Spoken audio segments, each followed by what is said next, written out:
어디에 갔더니 밤새도록 돈을 세다 잠이 들게 하소서 이렇게 써 있어요.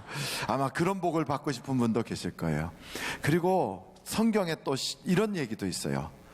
돈의 나무 그늘에 거하는 자는 아주 안전하리라 이렇게 돼 있어요. 아유, 그런 데도 있어요. 그러니까 여러분, 돈이라는 게 그렇게 사람에게 굉장히 유용한 거죠. 건강도 참 필요해요. 건강이 없는 사람은 돈 아무리 갖다 줘도 그 그림의 떡이에요. 건강도 하고 돈도 있고, 그리고서 내일 죽어버리면 소용없잖아요. 오래 살고. 그렇죠?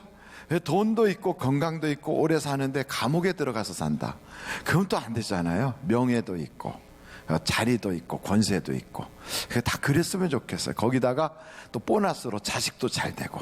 하여간 옆에 분한테 그런 복 다 받으세요. 시작. 그런 복 다 받으세요. 벌써 생각만 해도 막 입이 방실방실해져요. 그런 복이 세상이 말하는 복이거든요.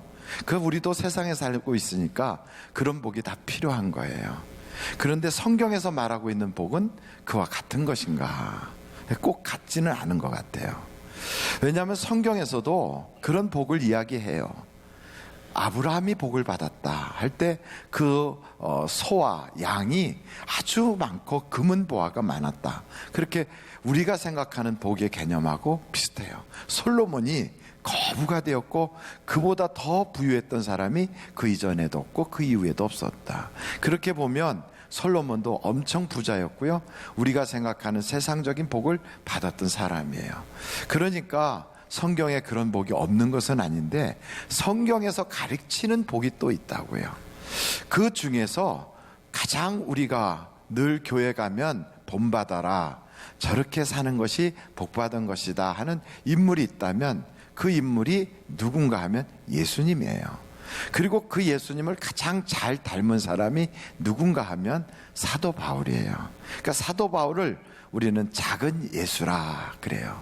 그러면 우리가 교회에서 그렇게 존중하고 귀히 여기는 사도 바울은 어떻게 살았길래 그런 복을 받았는가? 그러니까 교회에서 말하는 복이 과연 무엇인가 하는 것을 우리가 좀 살펴볼 필요가 있어요. 이 초대교회 당시에는 이스라엘 사람들에게 성공의 과도를 달리려면 바리새인과 같은 그런 엄격한 율법을 지켜야 되고요, 그 사람이 그 조상이 어느 지파냐 이게 중요하고요, 그 조상 지파 중에서 흠이 없이 할례를 받았는가 뭐 이런 거, 그리고 그 당시에 이단이라고 손가락질 받았던 기독교에 대하여 핍박하는 사람인가, 이런 것을 다 지킨다면 대제사장이 인정하고 그 당시에 사회적으로 출세할 수 있는 그런 가능성이 많은 거예요. 그럼 여러분, 이런 스펙이 시대마다 다른데 사도 바울은 그 당시에 출세의 가도를 달릴 수 있는 그 스펙을 다 발로 걷어찼다는 거예요. 그걸 다 분토처럼 여겼다는 거예요. 그리고 도리어 정말 사람들이 별로 그와 친하고 싶지 않은 예수님, 그리고 그를 안다고 하면 핍박을 당하는 그 대상인 예수님, 그리고 눈에 보이지도 않고 손에 잡히지도 않는 그것을 위해서 자기의 스펙을 다 버렸다. 우리는 그러면 미쳤다 이렇게 생각할 수 있어요. 근데 사도 바울이 정말 미쳤나 봐요. 그 좋은 스펙을 다 걷어차고요, 그리고 전혀 자기에게 돈도 되지 않고 자기에게 성공을 보장하지도 않는 예수를 붙잡은 거예요. 그 어떻게 됐는가? 뭐 보나마나 뻔하지요. 가난하게 살았어요.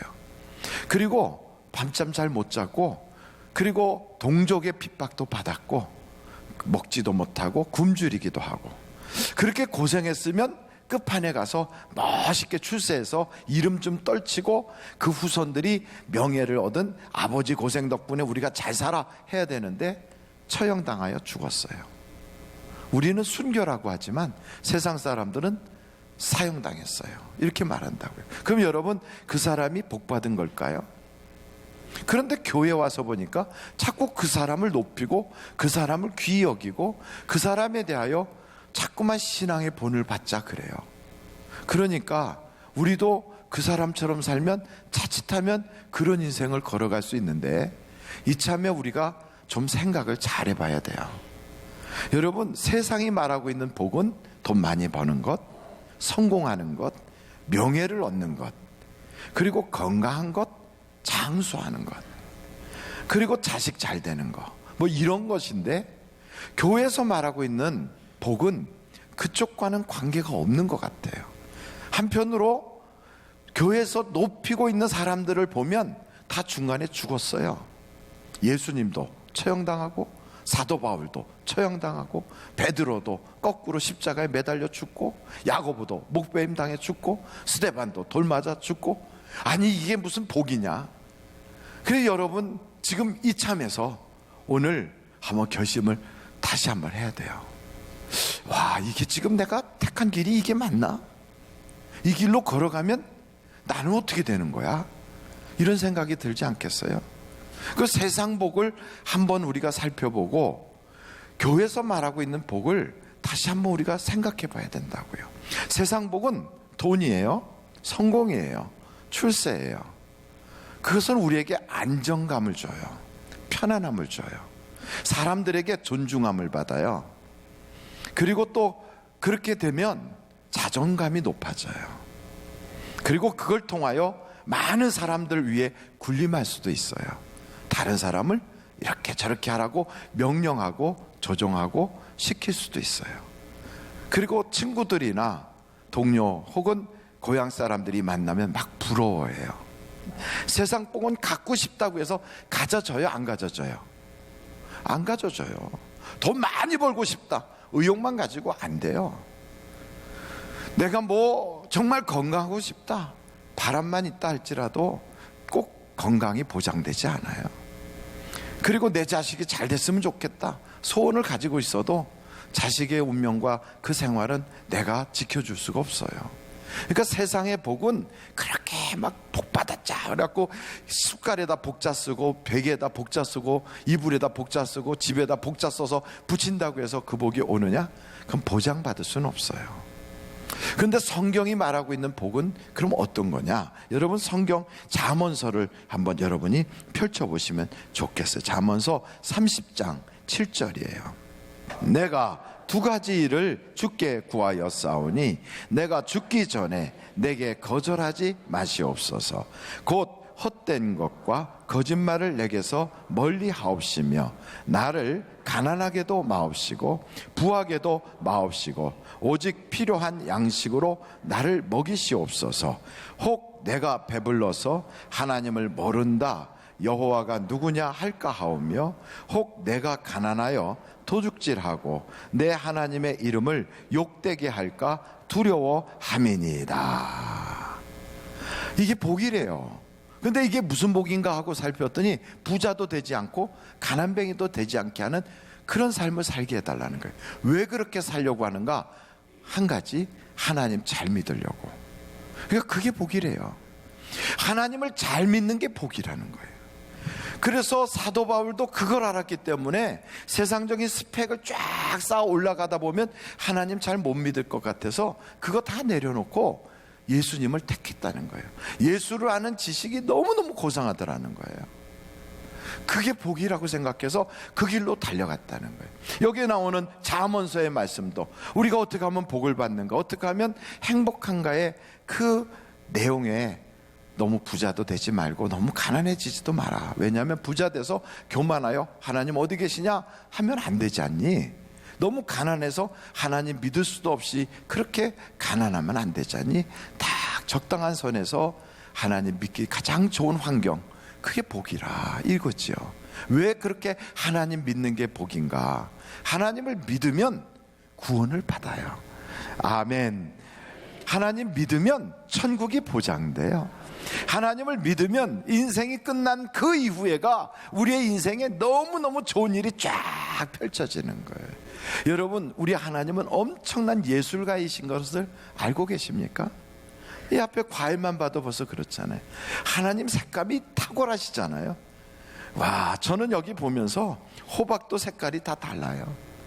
호박이 어쩌면. 그래서 호박도요, 묵은 호박, 무슨 누런 호박, 파란 호박, 알록알록한 호박, 애호박, 온갖 호박이 있고요, 조랑박도 있어요. 바나나는 왜 이렇게 노랗게 생겼는지. 여러분, 바나나 어떤 건 보라색도 있어요. 그리고 배추도 지금 보니까 참 이쁘게 생겼어요. 이쪽도 보세요. 이렇게 과일들요, 꽃도 있고, 근데 과일이 꽃보다 더 이쁜 것 같아요. 색깔이 똑같은 게 하나도 없어요. 다 달라요.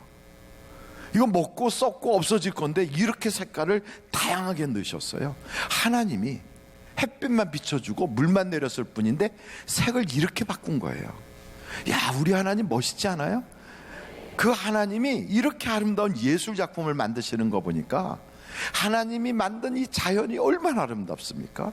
스킨스쿠버 다이버들이 물속에 휙 들어가면요, 그 속에 산호초와 온갖 물고기들이 누구 보라고 그렇게 형형색색으로 찬란하게 물속을 확 다니는지, 그 물속에 있는 거 잠깐만 옮겨놔도요, 아쿠아리움 같은 데 가도 그 돈 내고 봐요. 엄청 비싸요. 그리고 너무 멋있어서 애들이 그 앞에 가면 와 그래요. 여러분, 정신건강이 안 좋은 사람, 심신이 약해졌을 때, 혹은 세상 일로 스트레스 너무너무 받으면 힐링타임 가지라고 그래요. 그 힐링타임은 어디 가서 가지십니까? 저 자연을 보고, 바다를 보고, 산을 보고, 강을 보라고 그래요. 그게 다 누구의 작품이에요? 하나님의 작품이에요. 그 하나님이 만드신 것을 보면 힐링이 되는 거예요. 그 하나님을 믿으면, 그 원작자인 그분을 만나면 그분이 만든 것만 봐도 힐링이 되는데 원작자인 그분을 보면 얼마나 큰 힐링이 되겠어요. 그래서 우울증으로 시달리던 분, 불면증으로 시달리던 분, 각종 세상의 스트레스 질병으로 그렇게 고통하는 사람들이 그 하나님을 딱 만나잖아요. 힐링이 되는 거예요. 치료가 되는 거예요. 그래서 암병도 치료받았다, 우울증이 사라졌다, 내 가정의 스트레스로 굉장히 막 늘 불편하고 불화가 떠나지 않았던 가정에 갑자기 웃음이 터지기 시작하고 행복해지기 시작했다. 참 이상하죠? 그 하나님은 이렇게 아름다운, 너무나도 아름다운 예술가시라고요. 뿐만 아니고 하나님은요, 굉장히 휴머니스트세요. 우리들이 슬플 때 그 슬픔을 그냥 혼자서 울고 있지 않고 옆에서 누군가가 이렇게 위로해 주잖아요. 그러면 위로받아서도 행복하지만 위로해 주는 사람도 행복하게 해요. 누가 고통을 겪고 있을 때 고통 겪는 사람한테 어떤 것을 갖다 주면 그것을 받은 사람도 행복하지만 주는 사람도 행복하게 하세요. 이런 마음을 하나님이 주셔서요, 행복을 자꾸 나눠주게 하세요. 그리고 슬픔 당하는 자를 위로할 때 행복하고, 웃는 자와 함께 웃을 때 막 너무 좋아하고요. 이게 왜 그러느냐면 하나님은 굉장한 휴머니스트라서 그래요. 이렇게 멋있는 하나님을 다 교제를 하잖아요. 그러면 인간이 정이 넘쳐요. 전에는 까칠하던 사람이 사랑이 넘쳐요. 전에는 여유 없던 사람이 여유가 생겨요. 그래서 세상이 주는 그 복이라는 것은 돈은 있지만 행복하진 않고, 유명은 해졌지만 외롭고, 잘 나간다고는 하지만 어딘지 모르게 좀 불편함이 있었어요. 온전하지 않거든요. 근데 우리는 물질은 없지만 부족한 건 없어요. 하나님이 주시는 복이 그래요. 그렇다고 세상에서 유명하진 않아도 하늘나라의 생명책에는 우리의 이름이 있어요. 할렐루야. 그러니까 가만히 보면 뭔가 고비가 있고 역경이 있고 힘든 일이 있어서 그것을 막 때로는 울기도 하고, 또 때로는 그것 때문에 금식도 하고, 그것 때문에 막 부르짖어 기도하지만 그걸 통하여 하나님이 날 사랑한다는 끊임없는 사인을 받아요.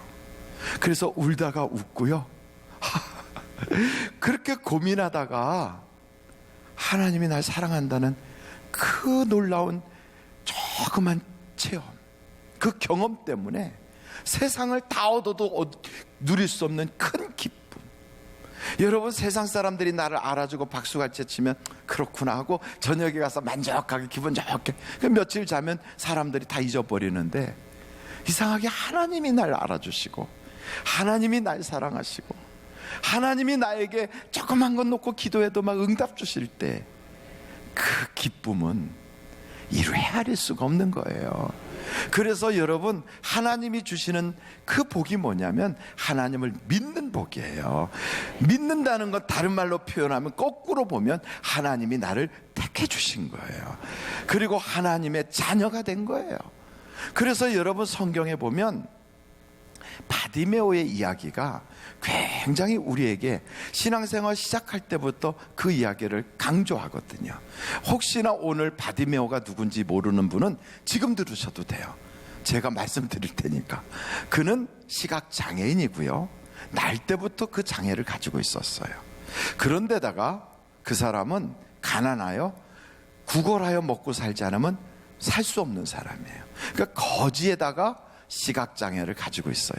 그 사람이 살던 시대는 복지시설이나 그런 사회적인 어떤 복지 관계망이 전혀 없을 때예요. 그러니까 장애인들은 차별받고 또 사람들에게 멸시받고, 그러면서 인생은 고달픈 것이 그 당시에 그들의 모습이에요. 그래서 그 사람들이 복이라고 하는 것은 목 좋은 데 앉아가지고 많은 사람들한테 구걸받아서 그날 돈 많이 벌어가지고 한 끼 잘 먹고 배 따뜻하고 저녁에 편안하게 잠을 자면 복 받았다고 생각하는 거예요. 그런 그에게 여러분, 예수님이 그 동네에 오신 거예요. 한번 생각해 보십시다. 예수님이 오셨어요. 사람들이 많이 왔어요. 그러면 그날 복 받으려면 목 좋은 데 앉아가지고 예수님도 좀 적선해 주시고, 지나가는 많은 사람들이 예수님 보면서 감동받아서 자기의 그 거지통에다가 막 좀 적선을 많이 해주면 그날 복 받은 거겠죠. 그게 그가 말하는 복일 거예요. 어느 면에서는 세상에 우리가 추구하는 것도 규모와 신분은 차이가 있어도요, 다름없어요. 그거나 내가 좋은 사람 만나서 그의 도움 받아가지고 쭉 출세의 가도를 달린다든지, 내가 아무개와 거래를 터서 내가 돈을 좀 많이 번다든지, 뭐 이런 거나, 거지가 되어서 목 좋은 데 앉아가지고 사람들의 동량을 많이 받는다거나 같은 거예요. 하나도 다를 바가 없어요. 다 거지죠 뭐. 그렇게 말하니까 기분이 좀 안 좋을 수도 있지만 알고 보면 그거예요. 다 사람들의 도움을 받고 사는 거예요. 그래서 그때그때 그냥 넘어가면서 많이 벌면 오늘은 운 좋은 날, 좀 안 풀리면 오늘은 재수 없는 날, 이렇게 사는 거죠. 그런데 그 바디메오, 그 거지가 글쎄 그 거지통을 딱 놓고 목 좋은 데 앉아서 해야 되는 그가 그날 그냥 예수님 오셨다니까 그 쪽박을 깨버렸어요. 그리고 그날 영업 안 함 이러고선 예수님을 쫓아 달려가는 거예요. 미쳤지요. 예수님을 쫓아간다고 거기서 무슨 돈이 나옵니까? 예수님 쫓아간다고 자기가 무슨 달라지겠어요, 거지가? 그런데 가가지고 예수님을 딱 만나자마자 그가 무슨 얘기를 하냐면, 나 보기를 원합니다. 나 봤으면 좋겠습니다. 그러면서 그가 눈을 뜨게 됐어요. 여러분 아멘이십니까? 저는 걱정이 많아요. 이제 거지 노릇하긴 틀려먹었어요. 앞을 못 봐야 동정이라도 받아서 거지 노릇하는데 눈을 떴으니 어떻게 합니까? 자본금도 없는데 눈은 떴고 이제 어떻게 장사할 미천도 없고 그 나이까지 배운 지식도 없이 어떻게 취직은 어디로 하겠고, 참 힘들어졌잖아요. 이렇게 안 좋은 쪽으로 본다면 우리는 야, 그러니 옛날이 훨씬 낫지, 거지가 훨씬 나아, 이왕이면 더 불쌍해 보여갖고 적선 더 많이 받는 게 복이다 야, 이렇게 말하겠습니까? 아니에요. 이 사람이 그 모든 거지의 쪽박을 팍 깨고 주님을 만난 그때부터 그의 신분은 바뀌었어요. 거지에서 하나님의 자녀로 달라졌어요. 앞을 못 보던 사람이 앞을 보는 정상인이 되었고요, 그의 이름은 세상에서 유명해졌는지 몰라요. 거지가 고침받았대, 소경이 고침받았대, 그런 걸로 잠깐 희자됐는지 모르지만 더 놀라운 것은 그의 이름이 하늘나라 생명책에 콱콱콱콱 들어갔다는 거예요. 얼마나 놀랐습니까? 이게 진짜 복이다 이 말이죠. 그게 복이에요. 그러니까 하나님이 우리에게 너 복 받아라 할 때 우리는 돈을 생각하고 내 아이가 대학에 딱 들어가는 것 쪽을 생각하는데, 하나님은 그게 아니라 너 복 받아라 하면 너 예수 믿는 사람 되라, 하나님 잘 믿어라, 이쪽이에요. 그러니까 우리가 계약 조건이 틀리잖아요. 왜 하나님 믿는데 왜 돈이 안 생겨요? 하나님 믿는데 왜 우리 애가 떨어졌나요? 내가 그렇게 기도했는데 왜 애가 시험 잘못 봐서 집에서 이불 뒤집어 쓰고 오늘도 교회 가자는데 안 오고 저러고 있나요? 하고 하나님께 얘기하면 하나님이 그래요. 나하고 너하고 얘기했던 복의 내용이 다른 걸 아니? 내가 너한테 복 준다고 그랬잖아. 맞아요, 복 준다고 그래요. 그런데 내가 말하는 복은 하나님 잘 믿는 복이라니까. 그게 무슨 돈 생기는 거예요? 그게 무슨 내 생활에 무슨 도움이 되겠어요? 내 사업에, 내 지금 가게세 밀린 거에 무슨 도움이 되겠어요? 우리에게 그런 마음이 부쩍 올라올 수 있어요. 금방 도움은 안 될 거예요. 아마 가게세 밀렸다고요? 혹시 그 가게 파업, 대세일 이렇게 해야 될지도 몰라요. 아휴, 괜히 예수 믿었네. 그렇습니까? 그런데 이상한 것은 그런 고비는 믿으나 안 믿으나 다 올 수 있다는 거예요. 그런데 그 고비가 왔을 때 믿는 사람의 특징이 있어요. 믿으면 그것을 절망으로 받지 않고 기도할 제목으로 받아요. 믿으면 그것을 내 인생의 끝이다, 나는 이제 벼랑이다 라고 보지 않고 지금부터 하나님이 어떻게 도와주실까 라고 하나님을 바라볼 수 있게 돼요. 여러분, 하나님은 당장 우리에게 돈은 안 주세요. 하나님은 당장 내 아이가 대학 들어가도록 대학문을 확 열어놓지는 않아요. 그런데 어느 때부턴가 내 아들 녀석이 마음을 잡고 공부를 하게 할 수 있어요. 어느 때부턴가 내가 실패했던 그곳에서 교훈을 받고 다시 재기하도록 용기를 가질 수 있어요. 거기서 한 걸음 더 나아가서 이 세상에서 연단과 시련이 있어도 우리는 저 천국을 바라보고 인생을 포기하지 않고 더 기뻐하며 살 수 있어요. 할렐루야. 그래서 여러분, 하나님은 우리에게 그렇게 고난에 피해가거나 역경이나 또 이 세상의 어떤 시련을 회피하는 그런 복이 아니라 고난이 와도 이길 수 있는 복, 시련과 역경이 와도 그걸 돌파할 수 있는 실력 있는 복을 우리에게 주시길 원하시는 거예요. 그래서 우리로 하여금 캐파가 좀 커지길 원해요. 다른 말로 말하면 그런 문제들을 훅 집어넣어도 내 속에 있는 용량이 커서 그걸 쑥쑥 넘어갈 수 있는 바로 그런 사람이 되기를 원한다고요. 그것뿐이겠어요? 세상이 주는 복은 받고 싶다고 막 한다고 해서 주어지지 않아요. 근데 하나님이 주시는 복은 내가 받겠다고 하면 바로 주어져요. 하나님, 내가 하나님을 나의 구주로 믿겠습니다. 그럼 바로 믿게 되는 거예요. 그리고 바로 믿는 복을 얻게 되는 거예요. 그래서 여러분, 세상의 복은 제한적이고 온전하지 않아도 하나님이 주시는 복은 온전하고 받고 싶으면 당장 지금 받을 수도 있고 그리고 누리기도 너무 쉬워요. 세상의 복은 내가 지키려고 막 안간힘을 써도 사기당하고 도적질당하고 또 내가 들고 다닐 수도 없어요. 근데 하나님이 주시는 복은 내 속에 있기 때문에 누구도 뺏어갈 수 없어요. 누구도. 이 세상 어디를 가도 그 복은 내가 함께 할 수 있어요. 여러분, 복 그 자체가 뭔지 아십니까? 예수님이 복이에요. 예수. 그래서 예수님을 복의 근원이라고 그래요. 예수님을 내가 모시고 살면 그 사람은 복 있는 사람이 되는 거고요, 예수님 없는 사람은 복 없는 사람이 되는 거예요. 하나님이 말씀하는 그 복을 딱 택하면 그 복도 받고 하나님을 통하여 또 여유 있게 하나님이 내게 주실 수도 있어요. 감당할 수 있으면 하나님이 주시거든요. 그러므로 여러분, 이 험한 세상 살 때 남들은 다 고난의 바다라고 말하는 그곳에서 노래하며 살 수 있어요. 행복하게 살 수 있어요. 살맛나게 살 수 있어요. 우리 주님은 우리를 하나님처럼 살게 하시려고 우리를 택하여 주셨어요. 그러므로 여러분, 그 주님을 꽉 붙잡고 이 시간, 하나님, 나와 함께 해주세요.